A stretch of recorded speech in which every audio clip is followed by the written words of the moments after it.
大家好，我是夕阳，今天和大家分享上海家常菜葱烤大排食谱。首先将大排浸泡30分钟，去除血水。选用的大排一定要有这一圈肥膘的，有肥膘才更香。其次，葱一定要选用小葱，至于为什么，大家听我慢慢说来。先用刀背在大排表面敲一下，敲松肉质里的纤维，再用刀将筋膜切断，这样防止煎的时候肉面收缩不平整。反面也要敲一下，这样处理是大排鲜嫩的第一步。将大排放入碗中，打入1颗鸡蛋，再加10克黄酒去腥，加入少许胡椒粉，加入10克生抽上个底味，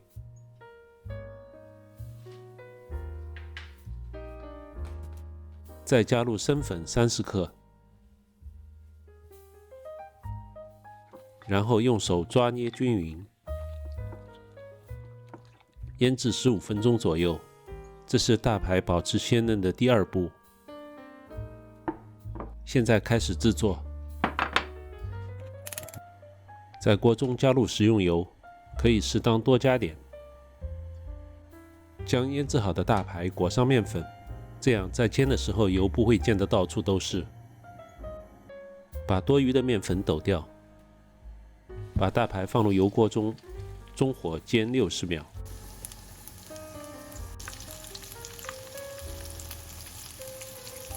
然后翻面再煎60秒。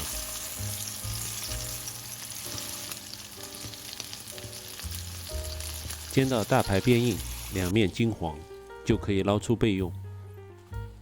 请朋友们点赞并订阅我的频道，也可以给我留言，这样可以让更多的人看到这个频道。我会每周为您更新最新视频，谢谢您的支持。这道菜的配料表我放在视频的最后，有兴趣的朋友可以去看一下。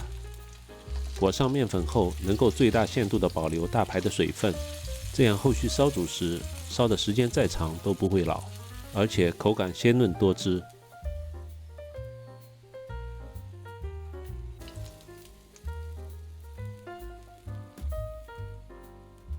锅中重新加入食用油，放入姜片，把葱平铺在锅底。煎出香味后，放入煎好的大排。这里的小葱一定不能切，我也不知道为什么，但却是一代代传下来的做法。应该说，小葱才是这道菜的灵魂。加入黄酒20克，生抽10克，老抽10克，冰糖20克。现在都讲究健康饮食，除了饭店，很少有人在用味精了。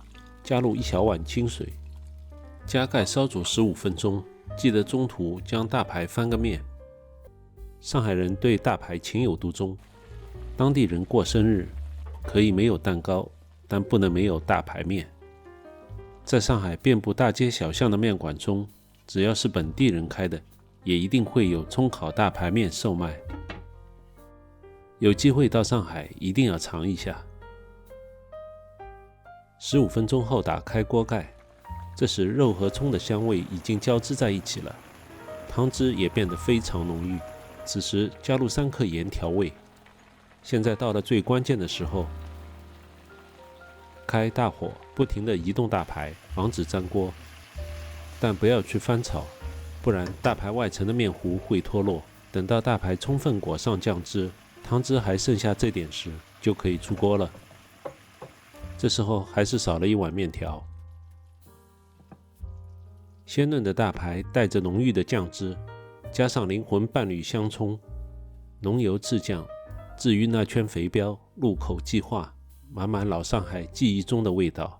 该有的一定要有：猪油、葱花、酱油汤底，配上爽口的细面，加上1块大排，还有形影不离的香葱，真的太香了。我是夕阳，别忘了订阅这个频道。